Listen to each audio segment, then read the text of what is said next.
जैसे कि हम जब से हमारे भूमिका अभियान चले हैं तब से हमारे गांव में पूरे कई सारे जिलों में बाल विवाह, ट्रैफिकिंग, मानव व्यापार को रुकवाया गया है।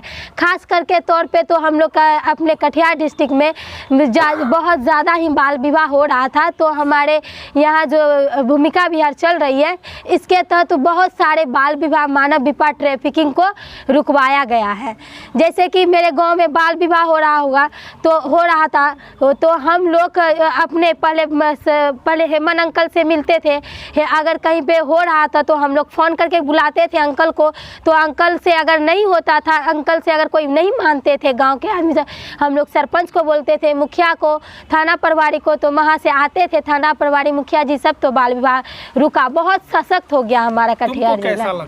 हमको बहुत अच्छा लगता जी, बाल विवाह रुका तो बहुत अच्छा हुआ। तुम भी लोगों को कहना चाहेगी कि कम उम्र में शादी नहीं करना चाहिए? जी। अच्छा, और ट्रैफिकिंग के बारे में क्या जानती हो? जैसे कि ट्रैफिकिंग का, जैसे कि बाहर के दलाल आके गांव के दलाल से मिलकर जैसे कि प्रलोभन के लोभ में फंसाकर, जैसे कि आप बाहर के दलाल आके गांव के दलाल को बोलते हैं आपको इतना इतना पैसा देंगे, हमें कोई बेटी को दीजिए शादी। जैसे उसके माँ दूसरे दलाल, गांव के दलालों के माँ बाप से मिल के ले जाके बाहर में बेच देता है, उससे काम करवाता है। क्या करवाता है हम लोग तो देखने नहीं जाते हैं, लेकिन हम उसका माँ बाप को बोल देता है कि हम हीरोइन बनाएंगे, अच्छा सर्विस देंगे, जॉब करेंगे, उसे अच्छा से रखेंगे। अब हमको क्या पता कि सर्विस देंगे कि नहीं देंगे, इसी कारण से माँ बाप फंस देते हैं। इसी कारण मैं भूमिका अभियान से जुड़कर फैसिलिटेटर के पद पे कार्य करते हैं और लड़कियों को अपने अधिकार की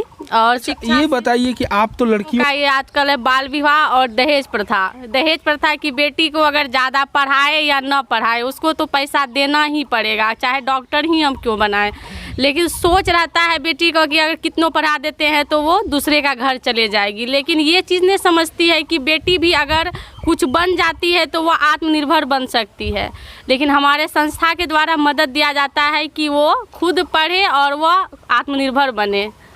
अच्छा, ये बच्चियां को आप क्या क्या इनको सिखाती हैं, क्या करना चाहिए, क्या नहीं करना चाहिए? पहले तो खुद का अधिकार लड़ना है, उसके बाद जो अगर हमारे समाज में जैसे बाल विवाह का ज़्यादा समस्या, वो खुद अगर बाल विवाह रोक सकती है तो वो दूसरे को भी समझा सकती है कि बाल विवाह करने से ऐसे परेशानी होता है। अगर हम पढ़े रहेंगे तो हम कहीं जा सकते हैं, अपना बात को बोल सकते हैं, कहीं जाके अपने अधिकार की लड़ाई कर सकते हैं। कोमल, अच्छा कोमल, ये बताओ कि इस संस्था में तुम आई तो क्या क्या सीखी?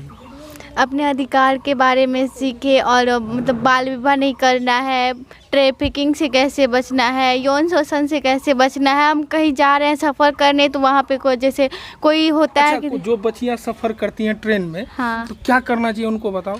उनको मतलब अगर कोई पास में बैठा हो तो उससे मतलब अनजाने में होता है ना कोई आदमी कि बेटा ये ले लो, खा लो, कुछ भी दे तो नहीं खाना चाहिए। दूसरे से मतलब हमेशा अलग रहना चाहिए कि मतलब मिलना नहीं है, ज़्यादा बातचीत नहीं करना चाहिए। अच्छा, ये सब आपको सिखाया गया? जी। अच्छा, बाल विवाह के बारे में भी सिखाया गया? जी। क्या बताया गया?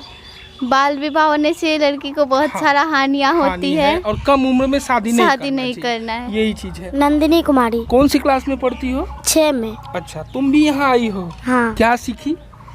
हम सीखे यहाँ पर बाल विवाह के बारे में, ट्रैफिकिंग के बारे में। जैसे कि हम छोटी उम्र में किसी बच्ची का शादी नहीं करा सकते हैं और छोटे उम्र में शादी कराने से बीमारी हो सकती है कुछ भी, और बीमारी से क्या क्या होता है। अच्छा, ये तो सब कुछ जानते हैं, शादी समझती है तुम? नहीं समझती है। अच्छा, ये बताओ और क्या क्या सीखी? ट्रैफिकिंग के बारे में सीखे हैं। क्या होता है ट्रैफिकिंग? जैसे कि कोई बाहर से दलाल आते हैं और लड़की सबको बोलते, उसका माता पिता को बोलते हैं कि हम आपका बेटी को बाहर ले जाएंगे ना, तो आपका बेटी को अच्छी नौकरी दे देंगे। अच्छी नौकरी के नाम पर उसको झूठी वहाँ पर ले जाते हैं और उसका माता पिता को पैसा दे देते हैं, झूठ बोल के बस वहाँ पर जाते हैं और वो बेच देते हैं। बेच के वो अपना पैसा ले लेते हैं, बस वो चले जाते हैं। उसका माता पिता यहाँ पर ढूंढते रहता है, नहीं मिलता है। बताओ कि यहाँ पर क्या क्या सीखी तुम? यहाँ पे हम बाल विवाह के बारे में, ट्रैफिकिंग के बारे में और मानव व्यापार के बारे में सीखे हैं। अच्छा, तो ये जो जितना सीखी तो और लोगों को सिखाती है? हाँ सिखाते हैं। किसको? वहाँ पे बालपथी बालिका पंचायत था, उसमें सब लड़की को सिखाते हैं। सिखाती हो? हाँ सिखाते अच्छा, हैं। तो वो लोग क्या कहती है? वो लोग क्या कहते हैं, मतलब कि वो लोग भी समझते हैं कि हमें सुरक्षित रहना चाहिए, कि लोभ में नहीं रहना चाहिए। अच्छा, मम्मी पापा आपके क्या बोलते हैं? मेरे मम्मी पापा बोलते हैं तुम पढ़ो। पढ़ो, हाँ। साथ में ये भी सीखो। मम्मी पापा को बोलती है कि कम उम्र में शादी नहीं करना चाहिए? हाँ। तो क्या बोलते हैं? मेरे पापा तो किसी की शादी नहीं करते कम उम्र में। मतलब मेरे पापा अपने पढ़े लिखे, तो मेरे पापा का क्यों शादी कराएंगे? क्या नाम है पापा का? बाबूलाल पासवान। बाबूलाल। आपका क्या नाम है? ब्यूटी कुमारी। पढ़ती हो? हाँ पढ़ते कौन हैं। से क्लास में? 6 में। 6 में। क्या नाम है? आरती कुमारी। अच्छा, ये ग्रुप क्यों ज्वाइन किया? अच्छा, ये बताओ, तुम्हारा शादी हुआ था क्या? क्या कहानी था? शादी लगाई थी मम्मी पापा। कहाँ पर? मधेपुरा। मधेपुरा में। अच्छा, तो उस टाइम उम्र कितना था तुम्हारा? 13 साल के। 13 साल में माँ पिताजी शादी लगा दिए। उसके बाद क्या हुआ? जब हम आज साथ में पढ़ रहे थे तब मेरा शादी लगाया है, तो भूमिका विहार का संस्था चल रहे थे मेरे गांव में। तो मेरी मम्मी बोल रही थी कि तुम पढ़ लिख के क्या करोगी, कितनों भी पढ़ोगी तो दूसरे का घर में जाना ही है। तो हम हेमंत अंकल सब थे वहाँ पे, तो बोले कि हम तभी जुड़े थे, तो बोले हेमंत अंकल को कि मेरी मम्मी पापा शादी करवा रहे हैं। तो हेमंत अंकल सब जाके मम्मी को बोले कि शादी नहीं करवा रहे। तो मम्मी बोलती है पापा कि क्यों, हम मेरा बेटी है, हम शादी कराएंगे, क्यों आप उठाइएगा खर्चा। तो हेमंत अंकल बोलने लगे कि अभी छोटा उम्र है, अभी पढ़ेगी लिखेगी, अभी शादी करवा के क्या कीजिएगा। फिर वहाँ से लाए आपको अपने ग्रुप में ज्वाइन? हाँ, तो फिर जाके वो ग्रुप में जुड़े तो अभी स्टाइपेंड हमको मिल रहा है। अच्छा, तो कम उम्र में शादी करना अच्छी बात नहीं है? नहीं। आप अपने जितनी भी सहेलियां हैं सबको बताती हैं जी कि कम उम्र में शादी नहीं करना चाहिए। जैसे दुर्गा का काम है, जैसे महिषासुर का वध किया, वैसे ना दुर्गा किसी का सहन शक्ति को सह सकती है, ना दूसरे के प्रति होए बाल विवाह को देख सकती है। अच्छा, ये बताओ कि अगर किसको तुम लोग जेल भेजवा देगी अगर कम उम्र की लड़की है तो?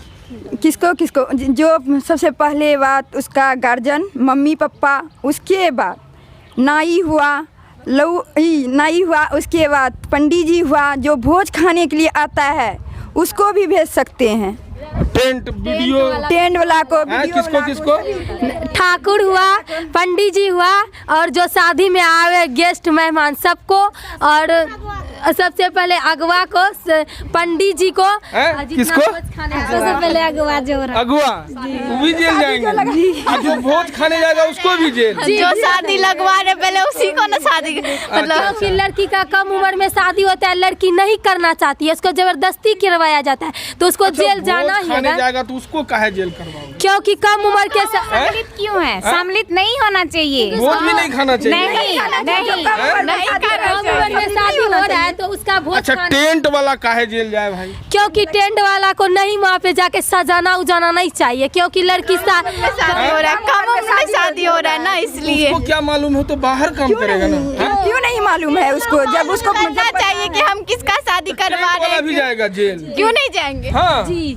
अच्छा, और किसको आप लोग जेल भेजो? जो शादी में गीत गाने जो आती है आगे में 7 दिन से पहले जो गीत गाना स्टार्ट कर देती है उसको भी जेल जाना पड़ेगा। उसको भी जेल जाना है? जी। अरे उन लोग को तो बकस देना है कम से कम। क्यों बचेंगे? उसको भी जेल कर देना तो क्या है सर भूमिका विहार किस तरह से काम करती है? देखिए, भूमिका विहार स्वयंसेवी संस्था है, NGO है, और भूमिका विहार के संस्थापक यहाँ अरुण भाई थे कटिहार में, जो दिवंगत आत्मा है आज के दिन, और उन्होंने शुरुआत किया था।